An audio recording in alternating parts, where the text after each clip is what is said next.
Hi అండి, అందరూ ఎలా ఉన్నారు? Welcome to Jyothish kitchen. ఈరోజు మనం చేసుకోబోయే వంట బగారా రైస్లోకి చికెన్ కర్రీ అండి.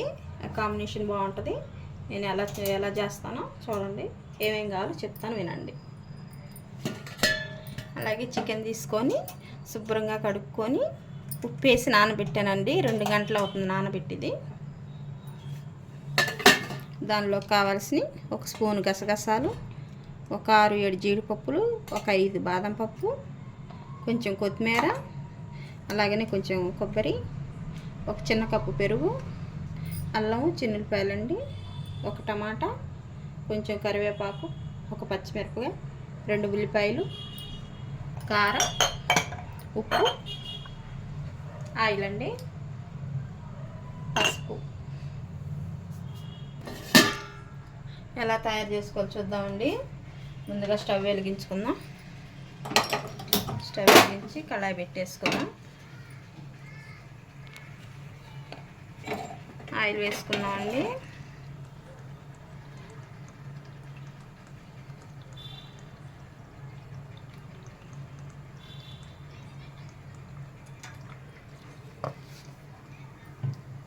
వెంటనే ఉడికిద్దండి. మనం నానబెట్టాం కదా ఉప్పులో, చాలా తొందరగా కుక్ అయ్యిద్ది.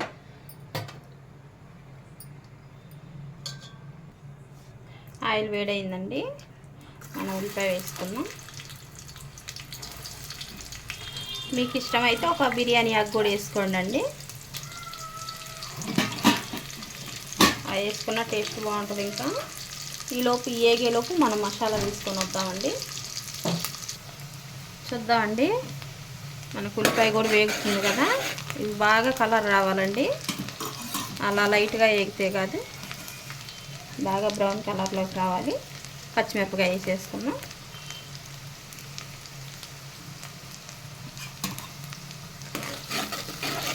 ఎప్పుడు ఒకేలాగా వండుకుంటే బాగాదు కదండి. కొత్తగా మనం కూడా ట్రై చేసుకోవాలి. వంటగదిలో ఉంటాం కదా.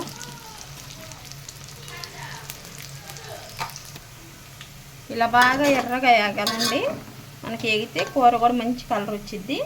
నేను అల్లం, చిన్నులపాయ, కొబ్బరి కలిపి వేసానండి పేస్ట్. ఇది మనం ఇది హాఫ్ వేసుకున్నాం, హాఫ్ ఉంచేసుకున్నాం.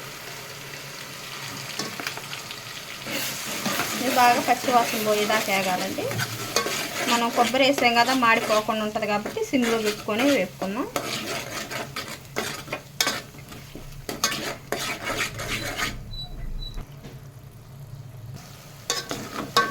మనకు మసాలా బాగా వేగిపోయిందండి. ఇప్పుడు కొంచెం కరివేపాకు వేసుకుందాం. అలాగే ఒక చిటికెడు పసుపు,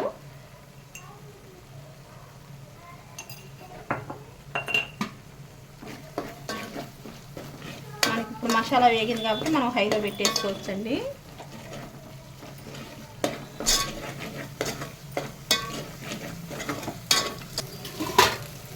ఒక నిమిషం వేసుకుందామండి. మనం పసుపు కరివేపాకు వేసాం కదా.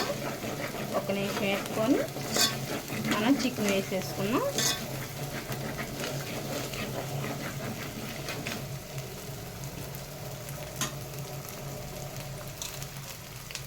ఇలా వాటర్ తీసేసుకున్నాం అండి. మనం వాటర్తో పెట్టాం కదా.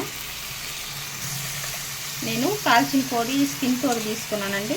స్కిన్ తోడు తీసుకున్నాను కాబట్టి అది కాల్చిచ్చాను. అలాగైతే ఇంకా బాగుంటుంది టేస్ట్. ఎప్పుడు ఒకేలాగా కాకుండా ఇలా కూడా చేసుకుంటూ ఉండాలండి. మనం ఉప్పు వేసాం కాబట్టి ఇప్పుడు ఉప్పు అవసరం లేదండి. కొంచెం వాటర్ బయటకు వచ్చిందాక మనం మూత పెట్టి మగ్గిచ్చేద్దాం.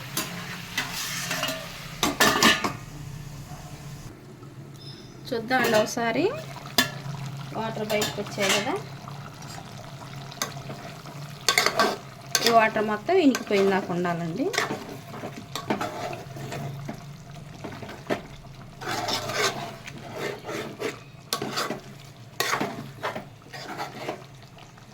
ఒక 5 నిమిషాలు ఆగినాక చూద్దామండి మళ్ళీ.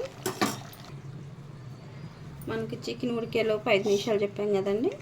ఈలోపు మనం ఇంకొక మసాలా వేసుకోవాలి. బాదం పప్పు, అలాగే జీడిపప్పు, కొంచెం గసగసాలు,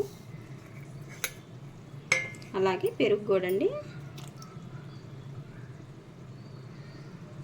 అలాగే కొంచెం కొత్తిమీర.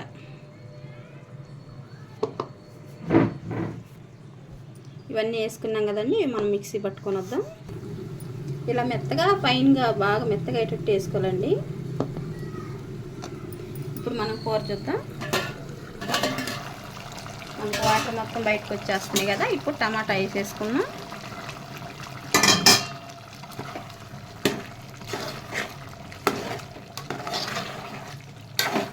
ఈ టమాటా మగ్గినాక ఒక నిమిషం అలా మూత పెట్టేద్దామండి. చూద్దామండి, ఒక నిమిషం అయిపోయింది కదా. ఇప్పుడు మనం ఉప్పు కారం వేసేసుకుందామండి. రుచికి సరిపడా ఉప్పు, అలాగని కారం సరిపోయినంత. చాలా ఘాటుగా ఉంటుందండి కారం, అందుకే 2 స్పూన్లు వేసాను.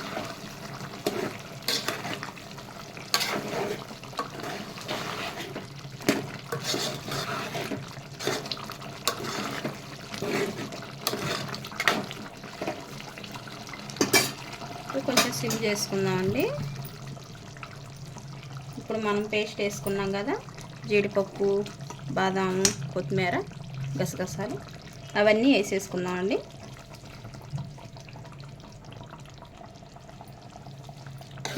మనం మసాలా పేస్ట్ వేసుకున్నాం కదా, ఒకసారి కలుపుకుందాం. మీకు కొంచెం టిక్కుగా కావాలనుకుంటే ఇలాగే ఉంచుకోండి.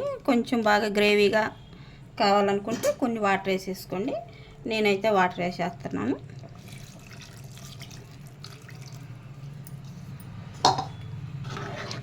ఇప్పుడు మనం హైలో పెట్టుకొని ఈ వాటర్ దగ్గర పడ్డదాకా ఉడికించుకోవాలండి కూరని.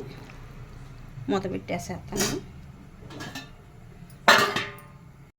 చూద్దామండి, కూర దగ్గరకు వచ్చింది కదా. మనం మధ్య మధ్యలో కలుపుతూ ఉండండి. ఇలా నేను పావు గంట సిమ్లోనే ఉడకనించానండి. మనకి ఆయిల్ మొత్తం పైకి వచ్చిందంటే కూర రెడీ అయిపోయినట్టే. నేను స్టవ్ ఆఫ్ చేసి కొత్తిమీర వేసేసుకున్నాం. అయిపోయిందండి చికెన్ కర్రీ. మనకి బగారా రైస్లోకి అని చెప్పాను కదా, అలాగనే ఇది పరోటాల్లోకి, చపాతీలోకి, దేనిలోకి చాలా బాగుంటుందండి. ఒకసారి ట్రై చేయండి. మా వంట కనుక మీకు నచ్చినట్టు లైక్ చేయండి, షేర్ చేయండి, సబ్స్క్రైబ్ చేయండి. థ్యాంక్ యూ అండి.